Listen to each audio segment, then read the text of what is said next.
Eu sou Gerson Pacheco, sou o diretor nacional do Child Fund Brasil, sou administrador de empresa com formação na área social e sou contra a redução da maioridade penal. Nós somos contra.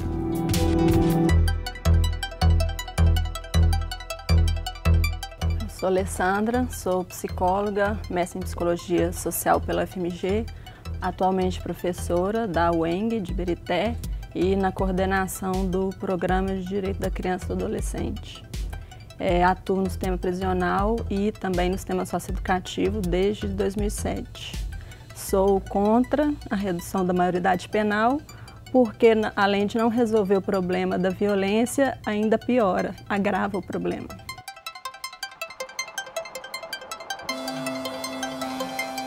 Sou o Elison Gonçalves Bento, sou advogado, fui aluno aqui da PUC Minas, sou favorável à redução da maioridade penal.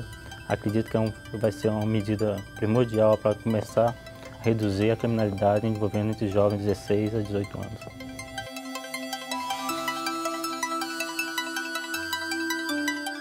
Reduzir ou não a idade penal? Eu sou Gerson Tacanelli, psicólogo, e está no ar o programa Horizonte Debate sobre a redução ou não da maioridade penal. Seja bem-vindo.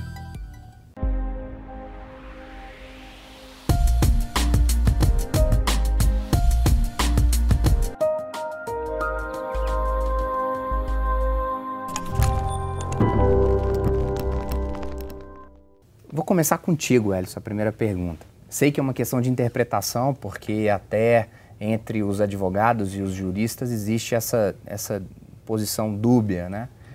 A maioridade penal é uma questão pétrea da Constituição, portanto, precisa de uma nova Assembleia Constituinte ou pode fazer por emenda? Eu acredito que pode fazer por emenda, não é a cláusula pétrea, porque cláusula pétrea são aquelas constantes no artigo 5º da Constituição. Sobre a redução sobre a maioridade penal está previsto no artigo 228, é uma cláusula fora.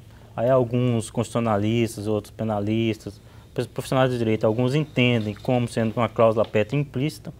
Eu acho que é uma abrangência indevida, é estender demais, tirar um pouco do caráter da cláusula pétrea, abranger demais e acaba, quando muita coisa fica sendo cláusula pétrea, acaba tirando aquele principal objetivo, que é proteger os direitos fundamentais. E depois, a outra questão que a gente pode analisar, por que não seria cláusula pétrea, é ver qual é a natureza da pena, o que a pena visa aplicar ao réu. Primeiro. A questão só para que o telespectador entenda, a cláusula pétrea é aquela fundamental que não pode ser modificada. Isso, protege direitos individuais, fundamentais, né, inerentes à natureza humana, que não pode só pode sofrer menos que no sentido de abranger, de aumentar, nunca para reduzir. Por que eu defendo que não seja? Além de não estar constante entre aquela do artigo 5º, o artigo 5º ali tem diversos incisos ali, vários incisos ali tratando sobre a matéria penal e o constituinte originário não inseriu ali no artigo 5º a questão da imputabilidade a partir dos 18 anos. Ele deixou para incluir lá entre os direitos das crianças e adolescentes. E outra questão, a questão mais teórica seria porque qual é a natureza da pena? A pena visa o quê? Visa, entre outras coisas, a retribuição do delito, o mal justo com o mal injusto. E a pena visa ressocializar, né, corrigir o caminho e educar o agente que praticou o ato delituoso. Como que uma pena que visa ressocializar, que visa educar e corrigir o caminho, pode violar direito humano e fundamental? Sim. Gerson, quando os juristas dizem, né, que a questão da dignidade humana, que se insere no artigo 5º, portanto pétrea, muitos juristas vão dizer que não pode se mexer. Mexer na maioridade penal é sim mexer na dignidade humana, na dignidade desse jovem ainda em formação? É assim que você pensa? Não tenha dúvida, olha só, nós temos crianças, adolescentes e jovens, o que nós queremos deles? Nós queremos que eles sejam líderes das suas vidas, que eles sejam chefes de família e que eles estejam na sociedade trazendo impacto e que deixem um legado. Agora, colocar esse jovem num sistema prisional como ela que comentou, que é uma fábrica de bandidagem, ou não realizar o que a Constituição manda, ou não cumprir a lei, se nós não estamos cumprindo, o que nós vamos fazer? Penalizar esse jovem?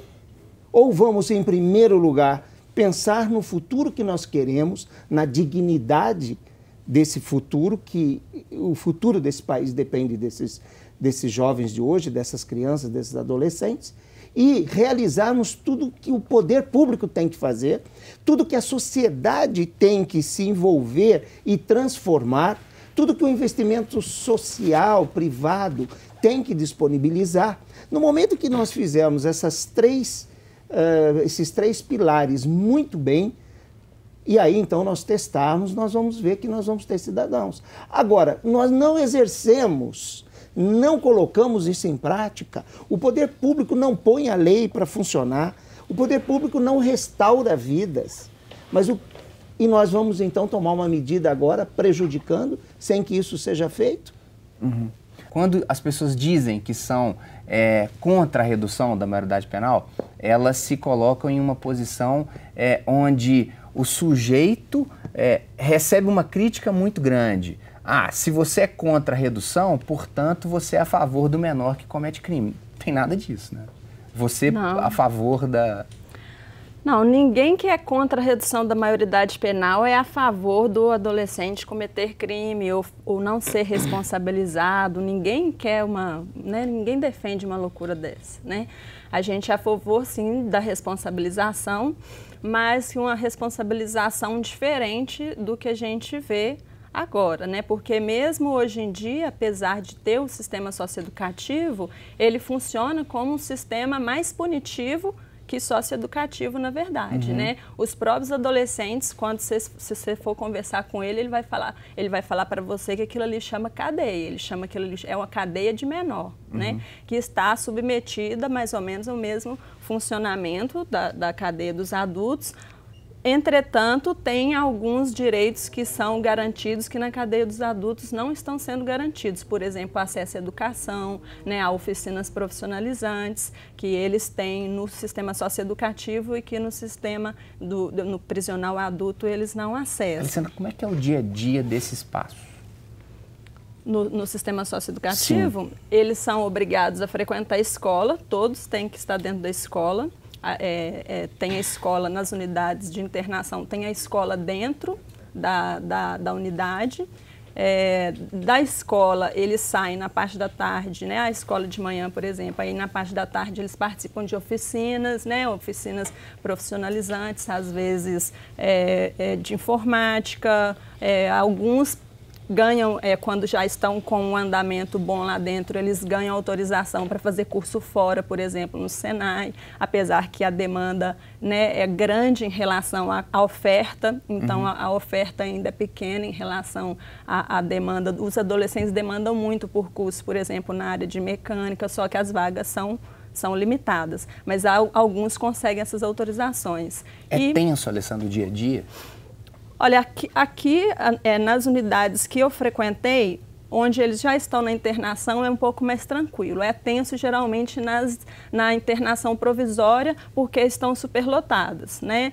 Ficam muito cheias, é onde o adolescente fica aguardando a sentença, aguardando o julgamento. Essa história de dizer que o menor no Brasil não tem punição, isso é uma grande mentira. É uma falácia. Existe, né, esse discurso da impunidade, ele é um mito, né? O adolescente, ele é punido. A gente pensa assim, mas 3 anos é pouco, porque a gente compara com o que significa 3 anos na vida de um adulto. Todo mundo, se for lembrar da adolescência, vai lembrar quanto que custava para chegar um aniversário, a gente ficava esperando o Natal, custava chegar, ou seja, o tempo na vida de um adolescente é muito diferente do tempo na vida de um adulto. Então, 3 anos para eles é muito tempo, né? E isso vai ter uma repercussão muito significativa na vida dele, na formação dele. Elis, qual seria o impacto dentro dessa situação que a Alessandra está colocando para a gente, né? Assim, de fato, há punição, mas é uma punição diferenciada com parte de escolarização.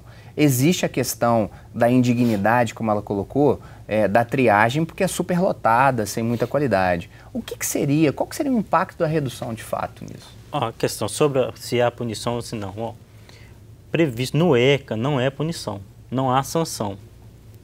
Na realidade, igual o que ela falou realmente. Se a pessoa for lá, vai verificar que lá algumas unidades parecem verdadeiros presídios. Mas não deveria ser, porque o CUECA prevê a medida socioeducativa. É tanto que não há realmente sanção. O menor que pratica um ato, ele é chamado ato infracional.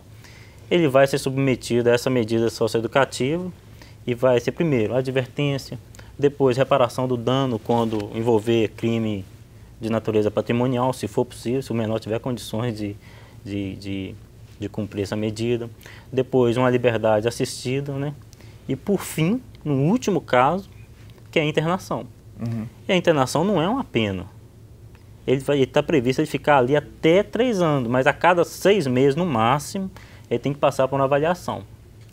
E pode também ser antes. E nessa avaliação ele pode ser, realmente, se for constatado que ele está apto a voltar a conviver com a sociedade, ele será retornado. Por que não funciona, Gerson? Eu quero trazer esse assunto antes, porque quando ele já vai para ele, já tem um ato infracional cometido. Nós temos hoje um país muito jovem, que é o Brasil. O que nós estamos fazendo para a inclusão desse jovem lá atrás, para ele não cometer um ato? Porque nós temos que olhar o que nós temos que trabalhar com esses jovens para que eles tenham uma formação profissional, que eles tenham vagas, como ela está dizendo, que eles tenham uma oportunidade lá na sua infância, uma infância estruturada, depois uma adolescência bem vivida e uma juventude de esperança, uma juventude de futuro, de formação, né? Quando a gente olha que ele já está ali no ato, e que hoje nós não damos conta do volume e temos superlotação, e esse movimento é um movimento de formação de bandidagem, eu não sei se esse é o termo, eu quero que os colegas aqui comentem, mas a sociedade, o que nós enxergamos fora e o que a gente vê é que ele sai pior do que ele entrou, né? Na sua maioria. Pode ser que nós tenhamos casos especiais em alguns estados, mas não é assim a realidade brasileira, né? E aí, aonde está a causa? A causa está muito clara, né? Por exemplo, nós temos um tumor. Esse tumor tem 2 medidas. Ou nós atacamos esse tumor, trabalhamos ele e vamos tratar ele com cirurgia, ou nós vamos tomar morfina e conviver com aquele tumor para aliviar a dor, porque o tumor gera dor. Então, quando a gente tem esse caos da tratativa do adolescente que cometeu um ato, nós temos que olhar a causa que está lá atrás. Qual é a causa? É a inclusão desse país jovem que nós somos, desse país que tem que oferecer um mundo melhor. E se nós trabalharmos isso na causa, porque a criminalidade ou até consequência de um cuidado que nós não estamos fazendo com excelência. A excelência vem em nós trabalharmos nas áreas metropolitanas, nas áreas urbanas, rurais, colocando a inclusão do jovem num país de futuro, de esperança. Nós somos esse país. E você? Qual a sua opinião? Vamos a um breve intervalo e voltamos já. Reduzir ou não a idade penal? Até daqui a pouco.